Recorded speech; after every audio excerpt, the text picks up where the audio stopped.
Well, let's build a deck. In today's episode, we're going to showcase framing of a 14-foot by 14-foot deck for this customer. They originally had a deck here, and it was taken down a number of years ago, and it's about time that we build them a new deck so they can enjoy this great outdoor space. First thing I'm going to do is take my zip tool and unhook this vinyl siding. This is going to allow me to get to the nail flange, take the nails out, remove the siding, and properly flash behind where the deck is going to go.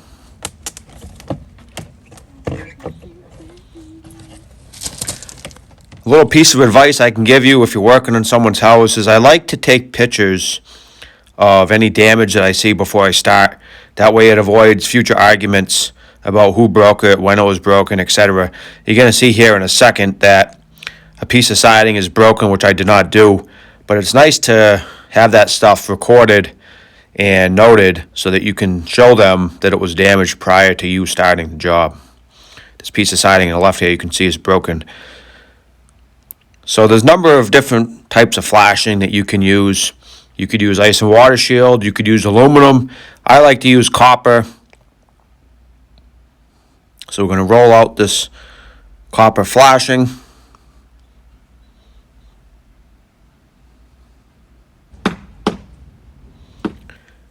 This particular deck happens to be between two walls, which is nice. It makes it a little easier to square up the deck and to get the frame nice and square and easy to build.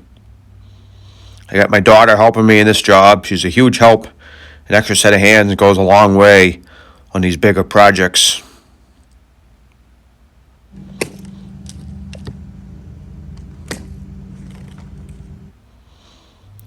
I started all of the screws into the ledger board before putting it up just to save a little time, make it a little easier on us. These are 5-inch ledger lock screws. The brand is Fasten Master. These are supposedly as strong as a 1/2-inch lag screw, and I have this framing set to 1 foot on center because I'm using composite deck boards. A lot of people will frame to 16 inches on center, and I just like the 12 inches when I'm using composite because it's a little stiffer, a little better job. And at the end of the day, I think it's better. Clara's going to drive in all these screws.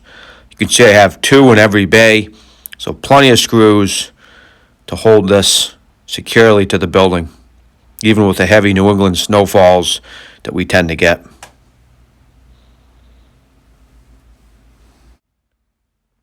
I'll tell you what, I think these impact drivers are the way to go to drive these big screws. You can use a regular cordless drill, but these impact drivers just make it a whole lot easier on your hands and wrists. They drive them in like butter.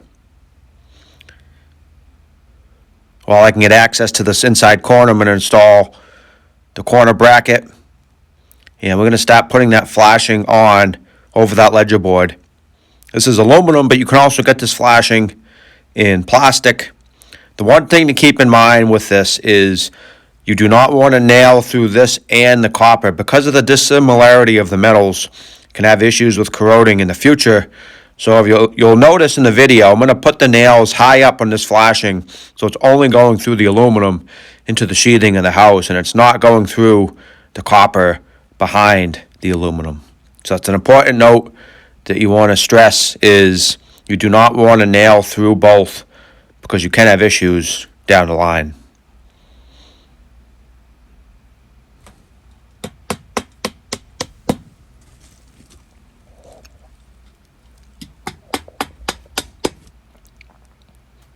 The next step is we're going to be putting some self-adhesive tape. This is zip tape. We're going to put that over the top of the flashing. And then before we side this back, we are going to put Tyvek house wrap. You could use any brand, but Tyvek's probably one of the better known brands of house wrap. So we're going to tape the top of this and then put the house wrap over the tape. And that's going to make for a nice waterproof joint. We're not going to have issues down the road with any of this sheathing or framing behind the sheathing getting rotting out.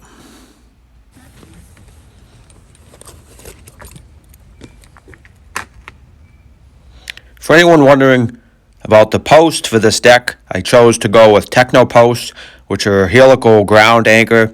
They essentially have a machine come and it screws these into the ground. You can see the 3 green posts here with the caps on them. You can get different caps for different posts. These are set for 6x6 pressure treated posts. And like I said, they have a machine come in. They're nice and easy. You don't have to get them inspected like you do sonotubes before you pour concrete in them. You can just drill them. They give you a report that shows the pressures they hit and the depth of the footings or the pipes, and then you give those to your local building department with your application for your permit.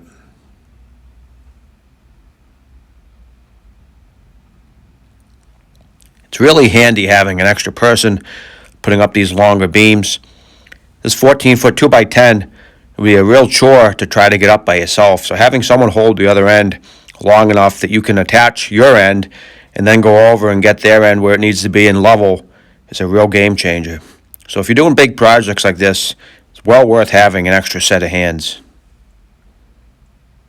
I'm just going to temporarily level this so that I can get the frame of the deck up the four sides, and then I'm going to square it, make sure everything looks good, and then we'll install the double 2x10 beam that goes underneath the deck. It's a drop beam, and that's going to attach to the 6x6s that go to the Techno posts. You can see me here putting the self-tapping screws into the Techno posts. There's a number of different ways that you can attach these, but that's one of the ways that they call out for in the paper that you saw me holding up just a minute ago. There's other brands that do make helical ground anchors like Goliath, but Technopost, I would say, is probably one of the better known brands.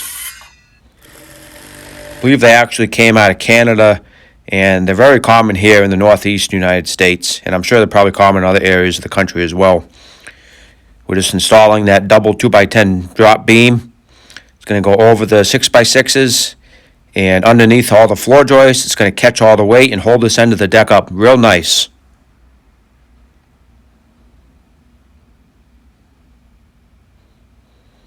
Clara's using the Boss Stitch strap shot.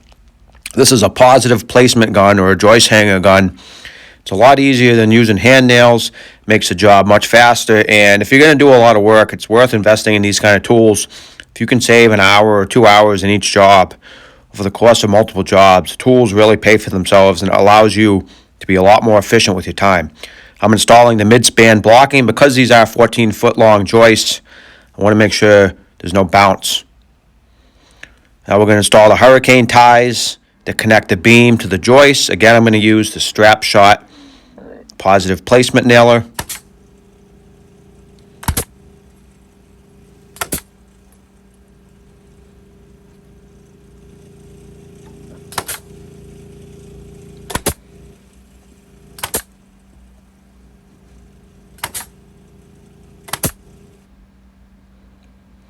Sometimes if you have smaller areas, you can't get this gun in.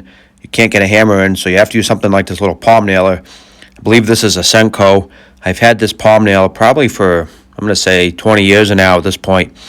And it's one of those tools, you don't use it all the time, but when you need it, it's handy to have. Clara's going to tape all of the top of these floor joists with butyl tape. That's going to do two things. It's going to seal around the screws from the hidden fastener deck board system, and it's also going to cover it so that when you see the gap between the deck boards, all you see is black, and it gives it a nice finished look.